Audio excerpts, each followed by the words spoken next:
Hi, everyone. I'm Emily Wong, and I'm here again with more tips on how to write powerful stories. Do you ever get writer's block? Sure, we all do. Do you ever get stuck and can't get the words out? Yeah, that's like 90% of writing.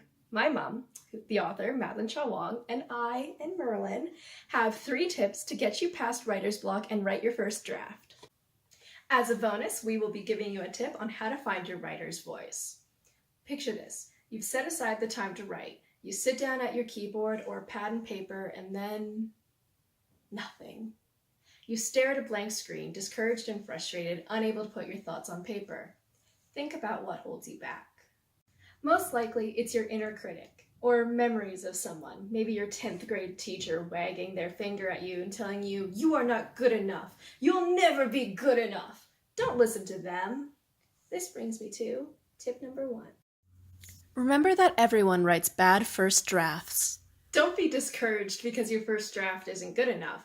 Not even your favorite author sits down and writes beautiful prose the first time through. Most famous authors would never let anyone read their first drafts. You don't have to either. The first thing you must do is remind yourself that your first draft is going to be terrible. Own it. Tell that inner critic to shush while you get your thoughts on paper. But what if you have absolutely no idea what to write about? This brings me to tip number 2. Use writing prompts and the free fall writing method. Open a blank page. Set your timer for 10 minutes. Pick a writing prompt and start writing. For example, write about the color red. Don't stop to think about it. Just start writing. Don't allow your fingers to stop, no matter how nonsensical what you're writing is. Don't worry about spelling or punctuation or grammar. Don't stop to make corrections. Don't cross out anything or delete. Let your thoughts flow, one into the next, like free association, like falling from a plane, unrestricted, uncontrolled, like that boy. Author W.O. Mitchell said, "When nonsense fills the page, keep pushing the pen forward. That's the freedom of free fall. It's play." This allows the creative side of your brain to take over and just be. Some people call this automatic writing. What you'll end up with is a page of maybe unusable material, but hey, you started with nothing, and now you have a page of raw writing. Isn't that better than nothing? Don't let the self-critic comment yet. Later, you can allow the left side of your brain, the logical side, to comb through the material. You're not done yet. What do you do with your free fall?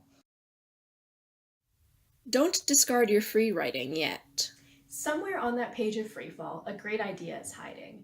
With a highlighter, mark the phrases you like, maybe just individual words. Maybe you created a beautiful image or one sentence that stands out from the others.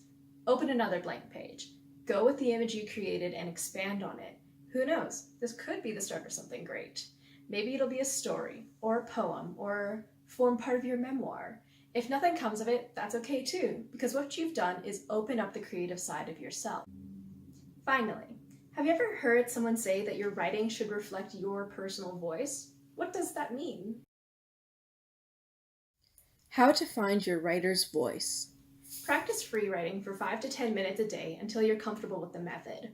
When you can write without being self-conscious and write what really matters to you, you are developing your writer's voice. Don't try to write like someone else. Your voice is your style and a reflection of your personality. You create tone with your word choice, sense, structure, and imagery. Do so with conviction.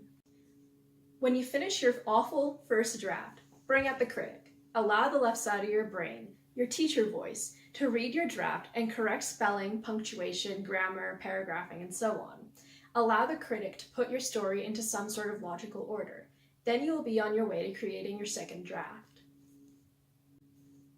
Remember, don't be discouraged by your first draft. Writing is in the rewriting. Use writing prompts and free fall every day. The more you practice something, the more you get better. Even if in a day you only have time to write 2 sentences, it's better than not writing anything at all in that day. Be sure to like, comment, and subscribe. You can check out our other videos on our page and check out Madeline's website, madelinewong.com, and follow her Facebook author page, facebook.com/fictionlady. Thanks for listening. Bye. No, bye.